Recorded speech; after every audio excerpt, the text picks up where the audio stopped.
Building influence is something anyone can learn.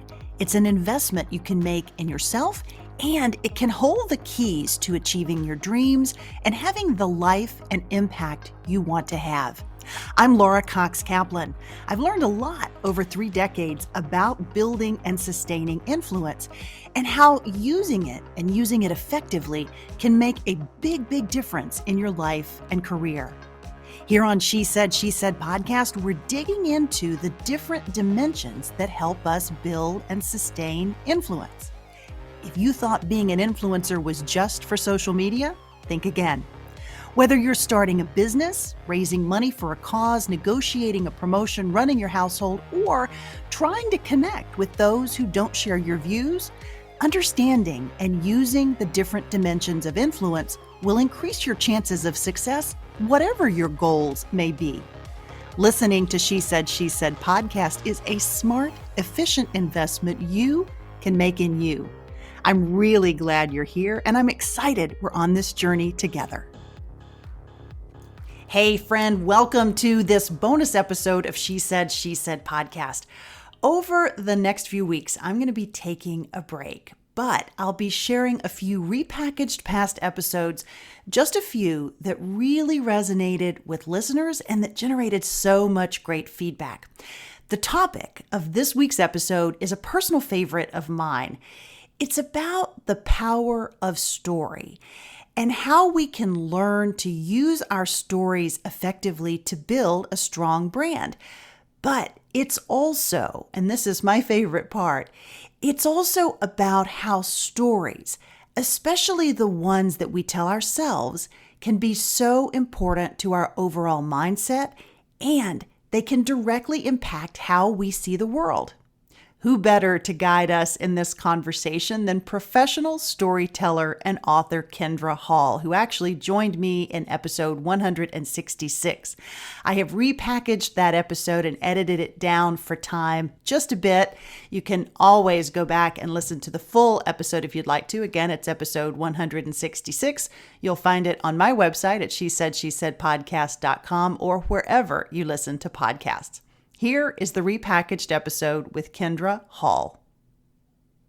Today we're talking about the power of story and how harnessing it can be an important part of your influence strategy. I'm talking about knowing how to create stories that help you both attract and retain an audience, stories that help you build support for a cause, stories that help you get invited to dinner parties, stories that win deals. It's a skill. And my guest today is a master at understanding and harnessing that skill and helping you do the same.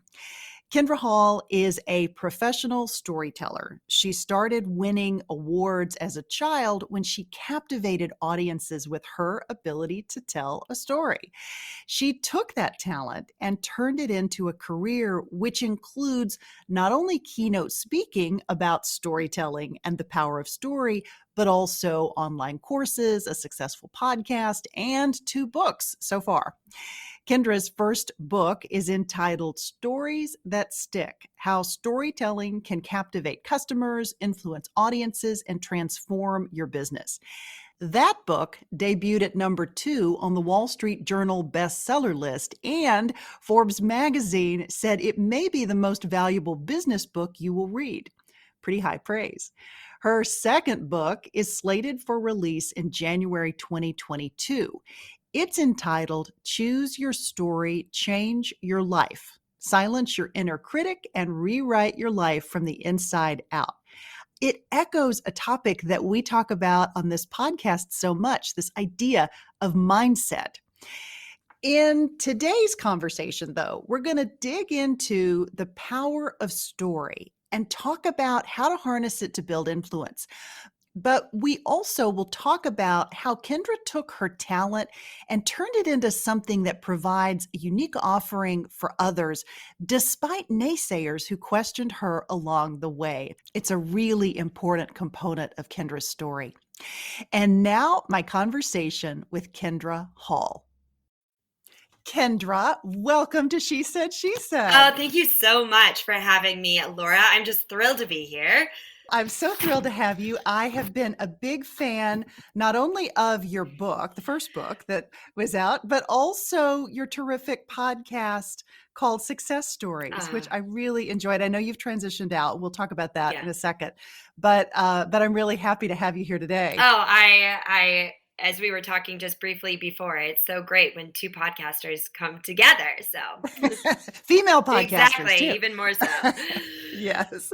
Okay, let's jump in. You are a professional storyteller I am. and you help others master this craft. I'd love for you to talk about why storytelling, when it's done well, really matters.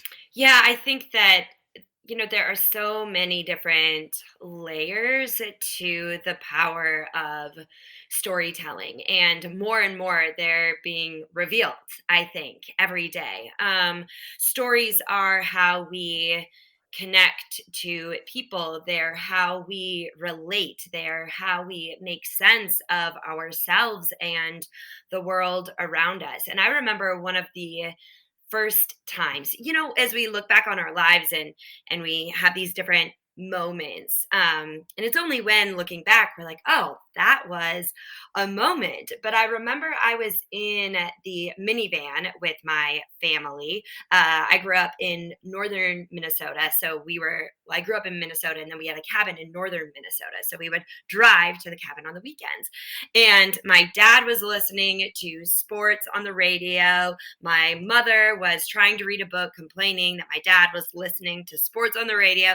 I was reading a book. My sister was asleep. My younger sister, she always fell asleep. And my brother was listening on his little cassette Walkman to a tape. And we didn't really know what the tape was. I wasn't really paying attention. But he just kept laughing out loud intermittently throughout the car ride. And I'm an older sister. I'm annoyed by this. I'm like, why does this kid keep laughing? And so eventually it just became so disruptive, which, if laughter can be disruptive, that we took the tape out of his cassette player and put it in the cassette player for the entire van.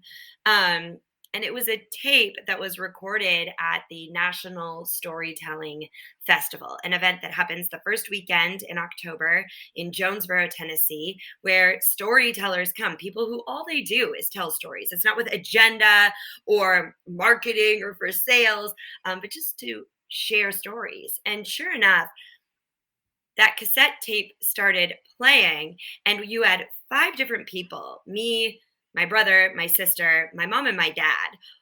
And we were young and they were old, and we all came to life from very different places, if you think. And I remember the whole car being united, listening to these stories. And it was one of those moments where you just realize, in the disjointedness of life and work and people and chaos, a story really is a thing that can bring people from all different walks of life. Now, of course, I mean, it was my family. We're similar in many ways.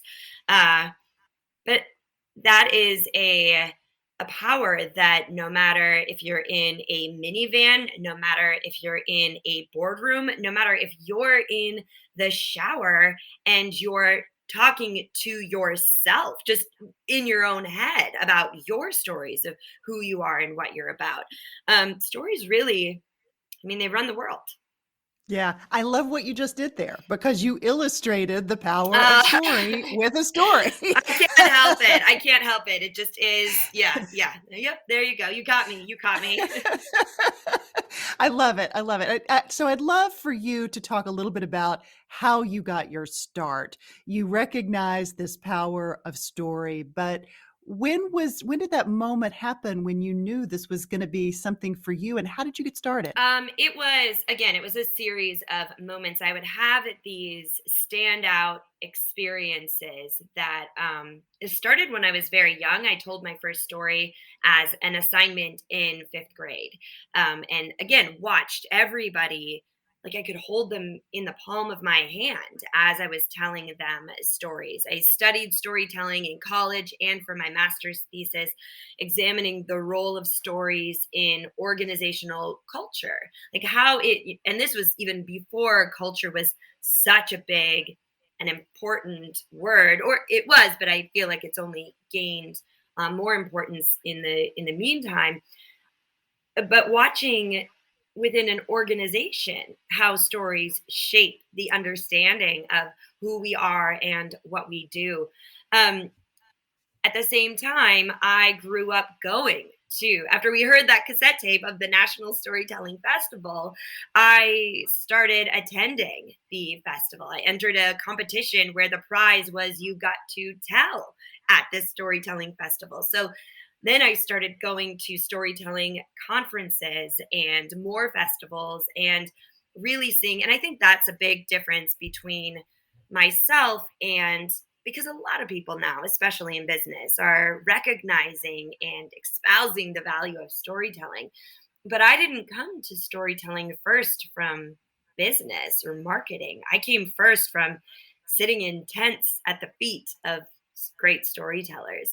But I think, there are many moments where we realize that, oh, maybe this really is something. And the distance between the realization and when it really comes to can Hmm. be, there could be a whole lot of space between those two places. But I think that one of the big moments for me was I was in a sales role, in a marketing role, and I had to deliver for my role at the company. I had to deliver a keynote presentation, and it was really my first one, but it wasn't my own. It was mine, but it was in this role.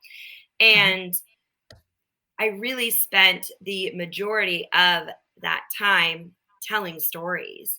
And here was this motivated, hyper, ambitious crowd. And you wonder, you second guess yourself, are they going to listen to the stories? And they devoured it. And I think that was one of those moments where I thought, maybe more people need to hear about this. Yeah. What do you think is the sort of oftentimes missing link? What is it that makes a story really resonate with an audience versus kind of that missing piece? Where do you find that magic? Because I personally, I think it's really hard to tell a good story. And I think for a lot of people, yourself in Hmm. particular, you have a talent and a gift, and part of that is captivating your audience, but it's telling and sharing a message that ties into a key point. Hmm. But how do you learn to do that, and what is it about this craft of storytelling that sometimes people get wrong? Well, I think you could even see it right there. If you were to play back these first two responses that I gave, the first one, and I can criticize myself. I know, like I can critique myself.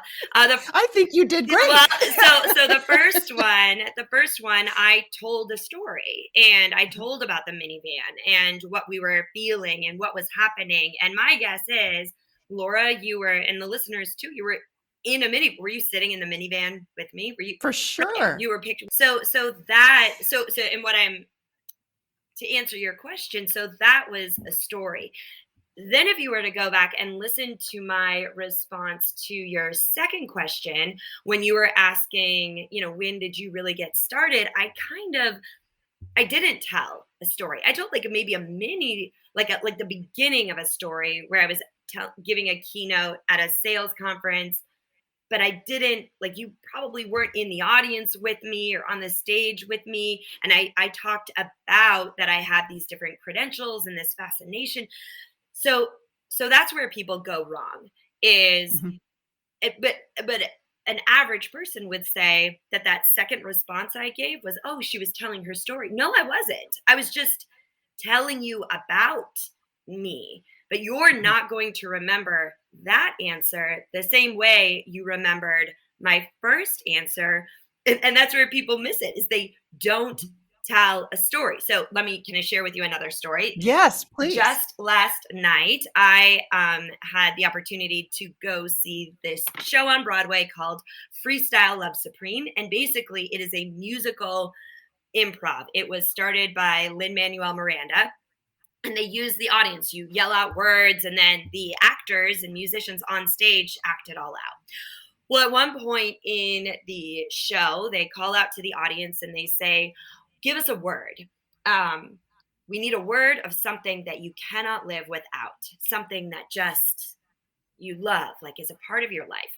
Now, this is coupled with a couple exercises before that. They were like, what are the things that are really bothering you right now? And one woman yelled out, fake pockets, which women, right? Like, what? And so they did this whole skit about fake pockets, which was hilarious and amazing. Yes. Okay. However, this time it was supposed to be something you can't live without. And the audience yelled things like money, which they thought was funny, chocolate, there was like affection. They started yelling things out. And someone up in the mezzanine from the back yelled storytelling. And I was there with my girlfriends and they all like start elbowing me. And I'm like, I have nothing to do with this. And then the actors choose one of the words. So they could have chosen money. They could have chosen chocolate. But the one woman said, I'm choosing storytelling. And so then she starts, they make up this song. So there are 3 actors on stage. The first actor tells a story in musical form. He's rapping it about his family being in San Francisco while he's here on Broadway, and how every night when the show ends, he races to the dressing room because it's earlier there to read his daughters a book over FaceTime. And now they've actually moved to New York, but they're trying to get adjusted and they miss their friends and so you're picturing the daughters, you're picturing him backstage reading the book, and then the other 2. And so it was just, right? Like I could recite it back to you. The other 2 did a great job.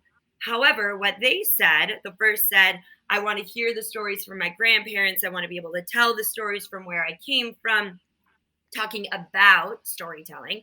And then the third actor, all he just kept saying is, I'm telling my story. This is my story. This is my story. But just saying you're telling a story isn't telling a story. Now, right. So again, that's the difference is where people get it wrong is they think they're telling a story because they say, I am telling a story.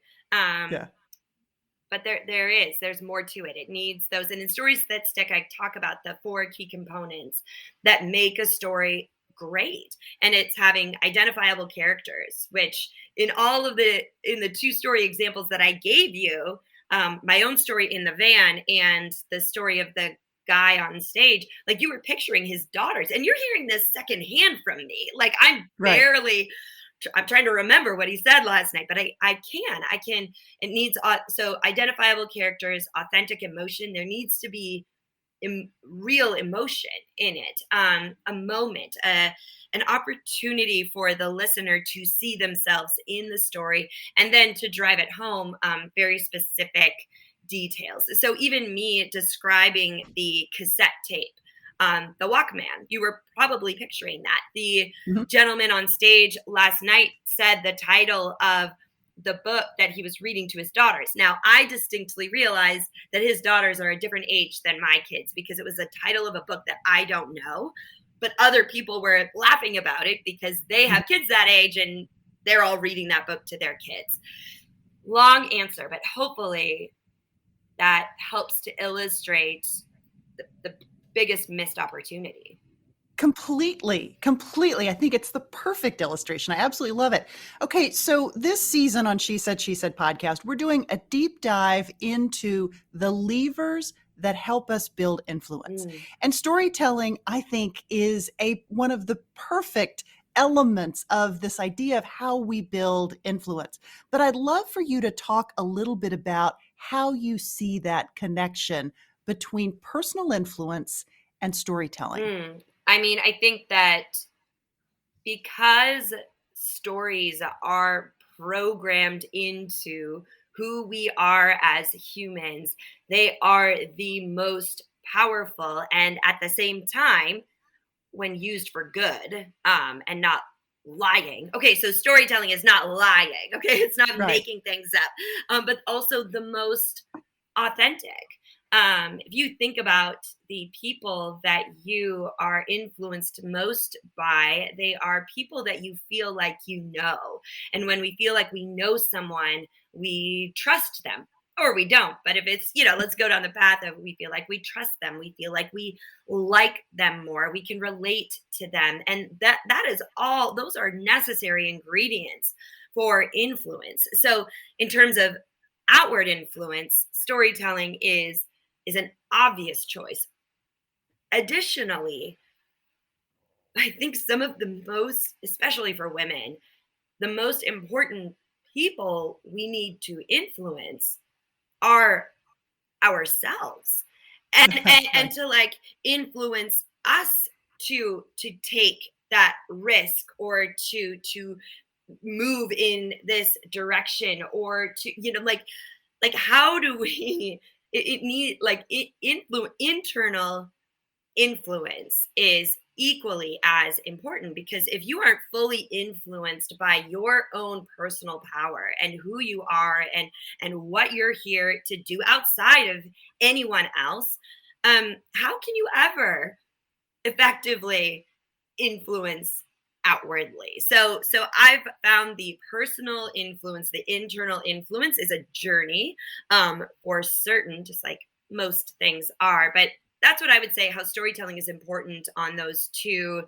very different but equally as essential levels.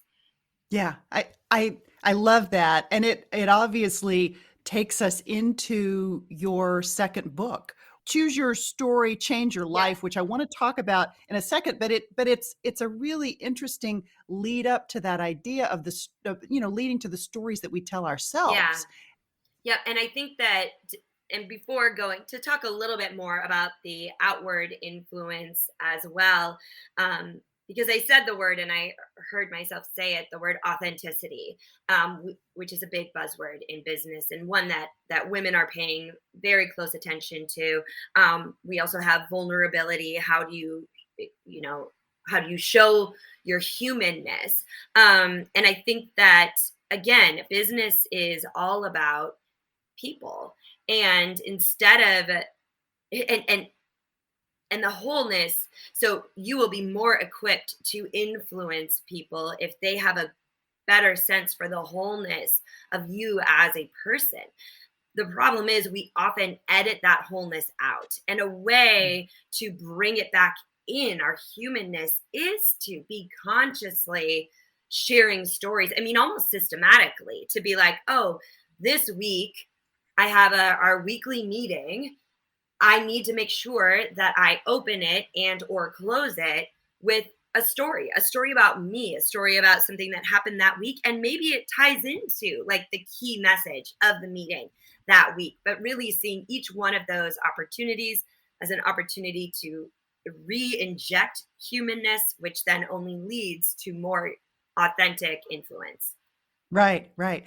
I wanna state something that I think should be obvious, but that I think often isn't, and it's that your story is not just a story to connect with somebody, even though that's a helpful thing, but it's a story with a purpose. Yes. There's a reason why you're telling the stories that you're telling, and it's leading to a point, and I think that that's oftentimes the piece that sometimes misses, that people tell all sorts of stories, Yeah. and you're like, why the heck did they just tell me that story? Yep. Right? And what it, because yes, there are stories that are designed just for connection, and then there are the stories that are strategically placed to illustrate a point, to encourage a particular, to encourage and influence a particular behavior. And sometimes, I mean most times I find it happens that we are more, we will take more action. We are more persuaded by the stories we hear than by the list of logical reasons why we should take this action. And I also Yeah. think that there's a really cool, it's a technique I like to use a lot, is that story gives you this opportunity to respond and maybe even direct action, but doing it indirectly, almost like suspending suspending your preferred path forward so that the other person has ownership in making that decision. So you can tell, this is unrelated to business, but I had a woman write me on Instagram, and I had just taken my family to Hamilton. It was a big goal of ours. It was something very celebratory, especially having survived or continuing to survive the pandemic here in New York City. To be able to take my kids to Broadway to see Hamilton was a very big deal. A woman wrote me and said, my son knows every word, loves the show. Like, what? But I can't, his birthday's coming, or his graduation's coming up or something. It's just so expensive. Is it worth it? Mm-hmm. And I don't know how much money. Those tickets are obscenely expensive. Like, that's a judgment we all have to make for ourselves. I can't tell her what to do. I think it would make a great gift. So instead, I wrote back with a story of a time in high school, someone gifted me tickets to the show that I knew every word to. It was Rent. And that I still remember exactly what it looked like, what it felt like to be sitting in that theater when the curtains opened. And it's something I will never forget. And the gratitude is still tip of tongue. So there, right there, I didn't say, go buy the tickets. I was like, I can't tell you whether or not you should buy the tickets. Here's a story. And she was like, oh my gosh. And I think she probably went and bought the tickets. Oh, I love that. I love that. I love that. I think it's worth it too.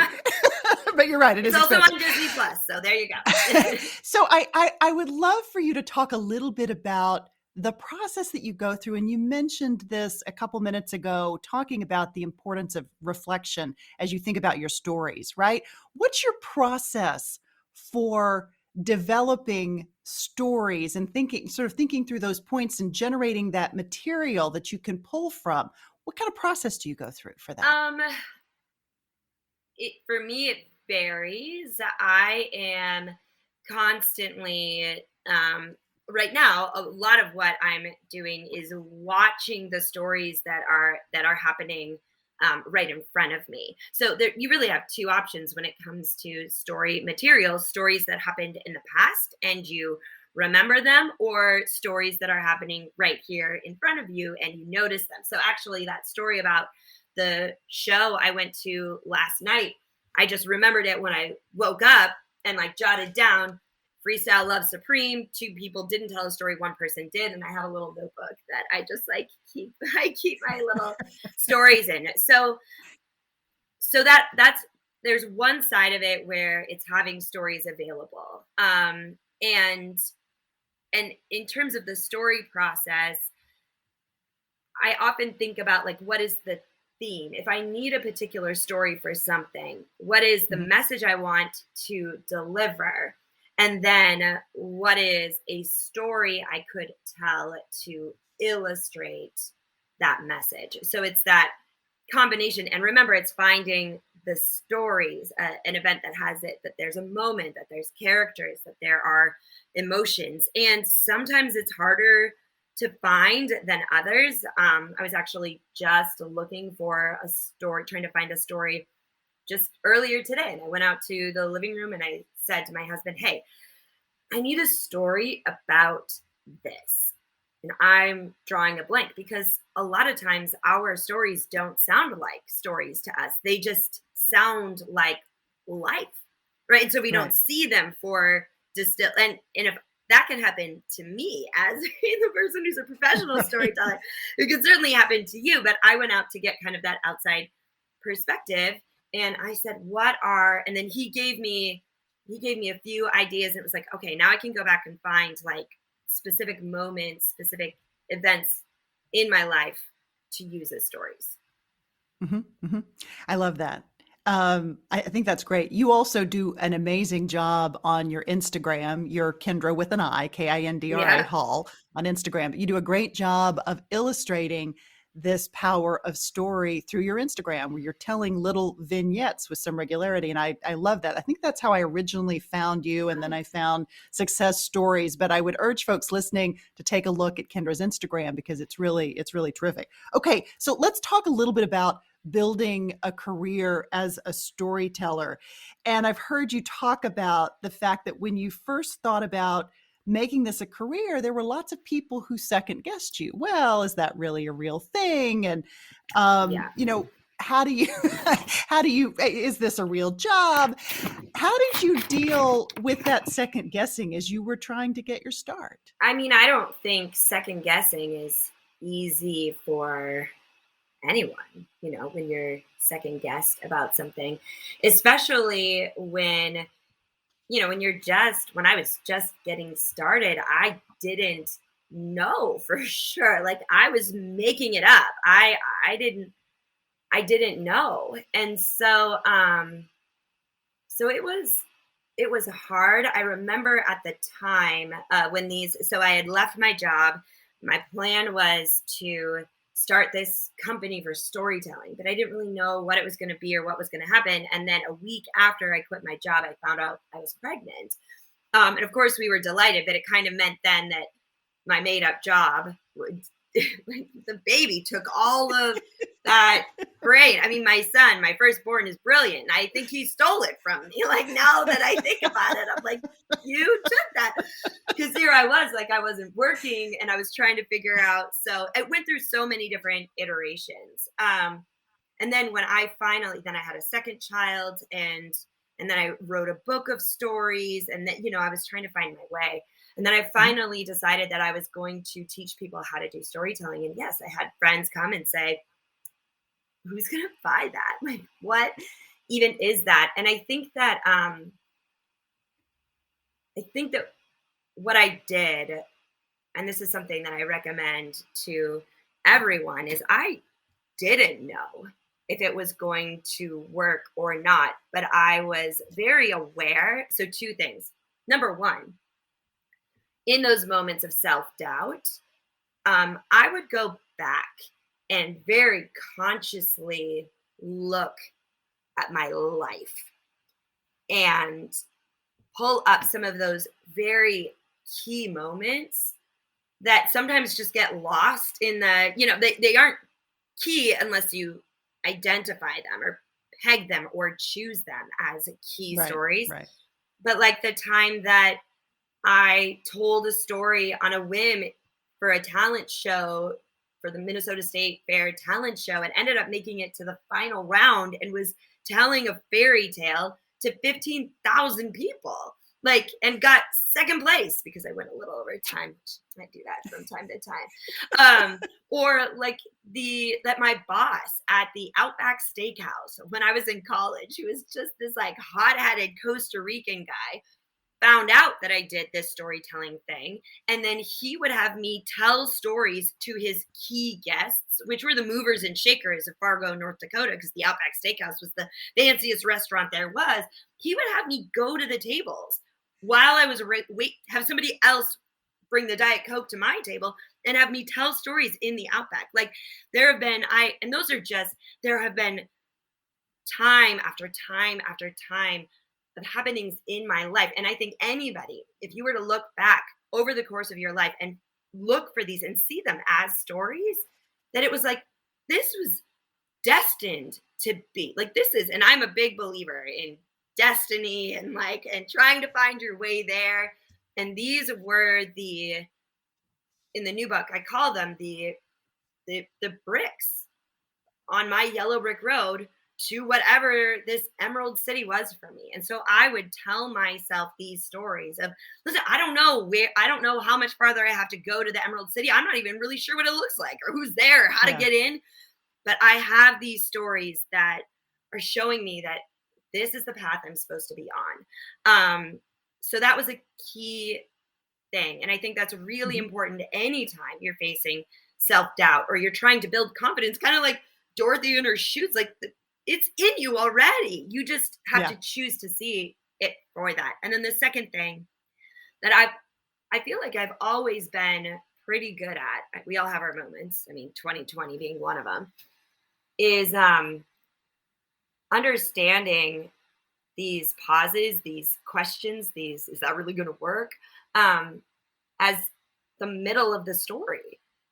Mm. Like, and what if you did just stop reading in the middle and you're like, I don't know how that's gonna, like, don't you want to see? And yeah, the middle is the part where you're like, where you want it to, you want to see what happens next.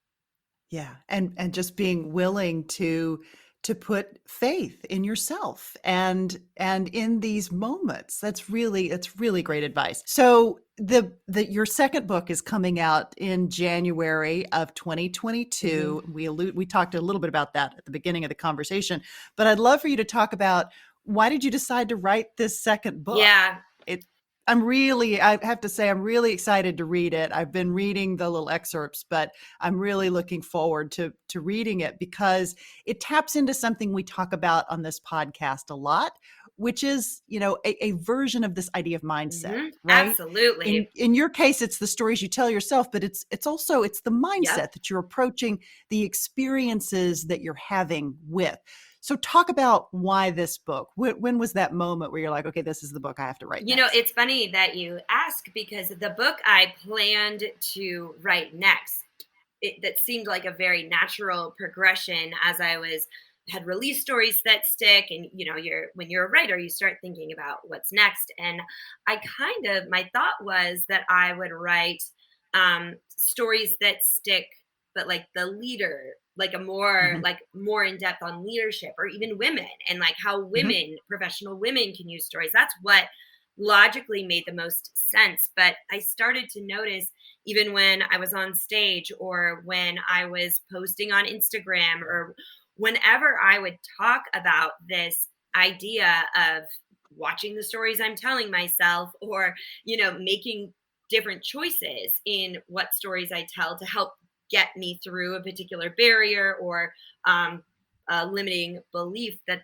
those were the messages that lit up. Like, I would get all the response to it, and people started and so it was a little bit risky from a publishing standpoint, if I'm completely honest. I'm an mm, author. I went in to have a conversation with my publisher, hoping that they would sign me again, but it seemed like it is a slight deviation. It still is right. storytelling, but it's more personal development. Of course, the stories we tell ourselves definitely impact our careers and our professional lives. But they too were like, this is exactly, and this was before 2020, so Mhm. they were like, no, this is the book that needs to be written. Now, of course, the challenge with that is I had been using it myself, this method, helping my friends through it, my family, but I had a lot of catching up to do in terms of having it book ready. I felt there Right. was a lot of self doubt, a lot of imposters, which, let me tell you, it is really, it adds a little extra kick to it when your book deals a lot with the stories you tell yourself, and self doubt, and imposter syndrome, and thinking the things that you say that you can't, and you're struggling with all of those things as you're writing Uh-huh. a book about. So it was very, I mean, I'm exhausted, I will say that. But yeah, I think it was the book that seemed, it wasn't the book I was planning to write, but I think it was the book that needed to be read. Yeah. Okay, last one. Single piece of advice, life hack or mantra. Maybe it's something that you wish you could tell 24-year-old Kendra, or maybe it's a life hack that you especially like, or it's a mantra that you tell yourself. What would be yours? Mine is definitely, and it sounds cliche, but go with me here. It's to be you. Um, in so many different ways. When you're the storyteller, that doesn't make any sense to people. When you're a really enthusiastic person in a world that is, everyone kind of wants you to be muted. I remember even back at the beginning of as I was hoping to become a keynote speaker, watching videos of other speakers to see what they were doing, and of course, it was usually videos of men, because there weren't that many female keynote speakers. And even the way they moved across the stage, I was like, how do they move like that? And I'm like, oh, because they're in loafers, and I feel most powerful in heels. Like, it was. Right. But when I was trying to, I mean, success leaves clues. So it's good to watch others and gather that information. But what I've learned time and time again is, while there may be clues from other people, I still have to be me. Even if it doesn't make any sense to anyone else, I have to be me. And anytime now I've gotten pretty good at it. I'm like, this is me. Like, what do you want? I'm pretty good at that. But at 24, I would tell my 24-year-old self she needed to hear it. I love that. What a perfect answer and a perfect way to end this great conversation. I've so enjoyed getting to know you. Thank you so much. Oh, thank you so much for your great questions. And thank you so much. Thank you. I really, really appreciate it. Hey, friend, I hope you enjoyed this repackaged episode with Kindra Hall. You'll find the complete uncut episode at episode 166, which you can easily find on my website at SheSaidSheSaidPodcast.com or wherever you listen to podcasts. And I'd love to know what you thought about her perspective on storytelling and how you think about the power of story in your own life. As always, friend, I'm grateful that you're here. Until next time, you take care. She Said, She Said podcast is produced weekly by She Said, She Said Media.